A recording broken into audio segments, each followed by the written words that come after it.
ditinggal, sunnahnya malah dikerjakan. Nah ini lucu.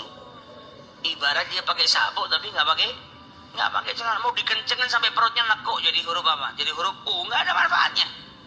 Yang ada keluar diketawain. Tapi kalau ada orang keluar pakai celana nggak pakai sabuk, nggak ada yang ketawa.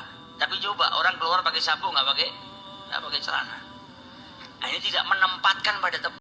Walaupun hidup 1000 tahun, kalau tak sembahyang apa gunanya? Walaupun hidup 1000 tahun, kalau tak sembahyang apa gunanya? Dia menghancurkan amal kebaikan yang selama ini dia perbuat. Sampai dia bertobat kepada Allah Subhanahu wa taala. Abu Naim meriwayatkan, man taraka shalah muta'ammidan kataballahu ismuhu ala babin nar mimman yadkhuluha. Orang yang meninggalkan sholat secara sengaja, maka Allah menuliskan namanya di pintu neraka. Dituliskan oleh Allah sebagai orang yang kelak akan memasuki ke dalam nerakanya Allah Subhanahu wa taala, wa iyadzubillah. Jadi orang yang kepingin jauh daripada nerakanya Allah, jangan tinggalkan sholat. Kalau dia meninggalkan sholat, berarti dia secara sengaja mencantumkan namanya di pintu neraka. Karena sudah diingatkan sama Allah Subhanahu wa taala. Orang yang meninggalkan sholat berarti dia adalah orang yang secara sengaja menginginkan namanya ditulis di pintu nerakanya Allah Subhanahu wa taala dan kelak masuk ke dalamnya, wa iyadzubillah. Seorang ayah yang sayang kepada anaknya, berarti dia harus jaga anaknya, jangan sampai nama anaknya tertulis di pintu nerakanya Allah. Berarti datang waktu sholat, ingatkan anak kita. Jangan sampai biarkan anak kita itu meninggalkan sholat. Jangan sampai biarkan istri kita meninggalkan sholat.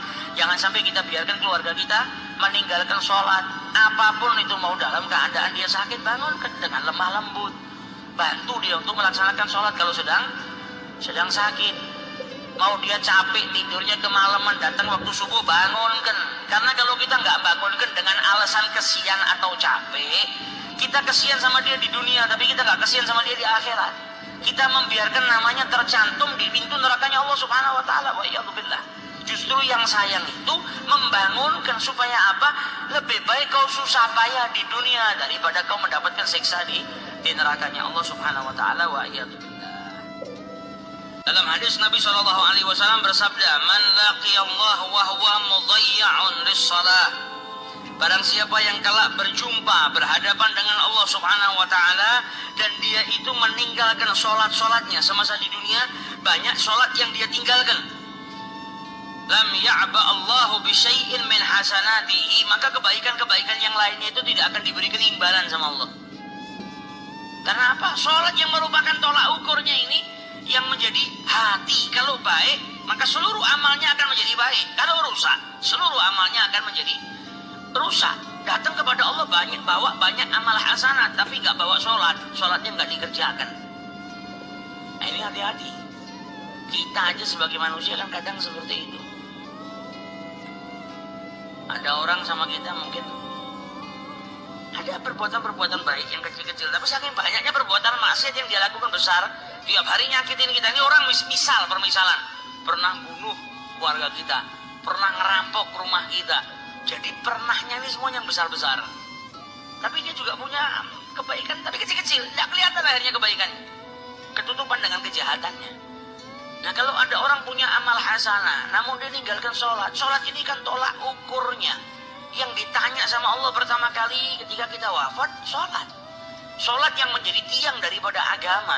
Dan terkadang orang ini nggak bisa berbuat baik kalau dia ninggalkan sholatnya.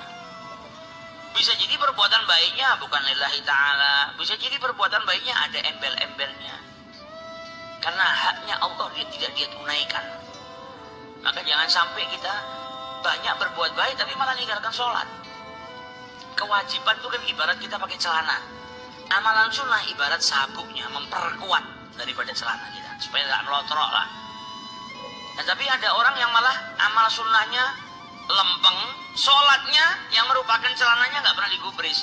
Jadi dia nggak pernah pakai celana tapi sabukan terus. Nah, kan lucu. Kalau celananya nggak ada, fungsi sabuk nggak ada manfaatnya kau pakai sabuk kau nggak punya celana.